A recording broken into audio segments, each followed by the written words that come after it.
out here in Lake Pontchartrain at the site of the brand new Dudley and Kim Vandenborre Reef. This is the culmination of a partnership between the Coastal Conservation Association, Wildlife and Fisheries, the Department of Transportation, the Governor's Office, NOAA, and lots of private partners who've helped make this into a reality. You can see the front loader right now is actually dropping the material into the water at the site of the reef.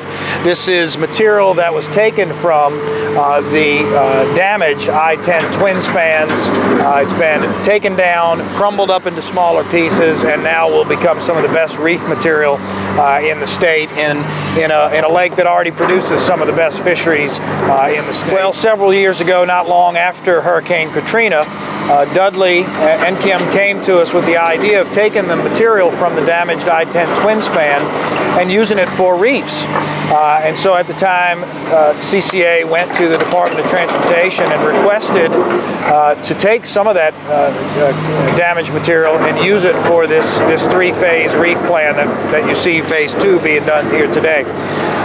Because of that, and just in general because of Dudley and Kim and their overall dedication and commitment to this lake and to conservation, we've decided to name the reef the Dudley and Kim Vandenborre Reef, or for short, Dudley's Reef. A key point in today's project is the use of recycled concrete materials from bridge and road construction. We've been advocating this for years. This is the first time it's been done in Louisiana.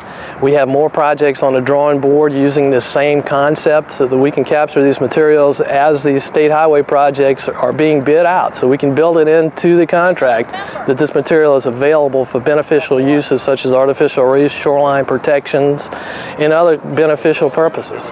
So this is really a great advance for conservation, not only for our fisheries, but our coastline and other issues in Louisiana.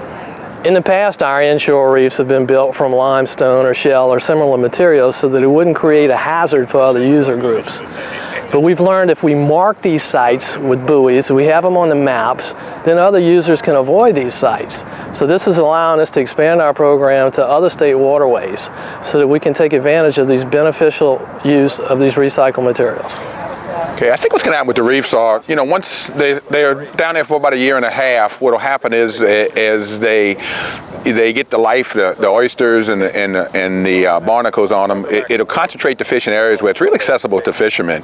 It's not going to make any more fish, and there's a lot of people think that they will make fish, but it's not. But it's going to concentrate them in an area where it's going to be real accessible to fishermen. Well, I think what's going to end up happening, a lot of people are going to go to work in the morning and see a lot of boats out there fishing and turn back around and come in. And that's what normally happens to us on the Highway 11 bridge to begin with. When they see us in there, somebody will show up around 9, 10 o'clock and say, man, I was heading to work, turn back around. So it may be a very corruptible area.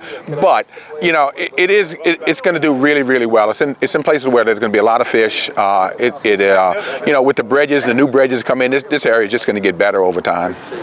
Well, it was named after us, but somebody else would have thought of it. It wasn't necessarily, it was an idea that I came up with because the bridges were there, but somebody would have hit on it in time. I just was the first one to think about it, Being close, I knew they needed a place to dump the concrete, and that's where it came in, and I figured they could get it at a reasonable price for that.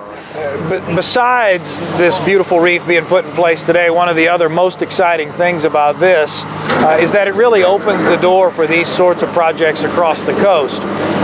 Using this material was never allowed before, but now, moving forward, we can take this material, not just from damaged bridges, but from deconstructed roads and other projects across the coast, and use them for reefs. As we speak, we have plans for a reef in Lake Calcasieu and other plans for a reef in Breton Sound that will be built using recycled concrete just like we are here today. So in the spring, I would expect you'll see plans for those reefs formally announced, and who knows how many thereafter.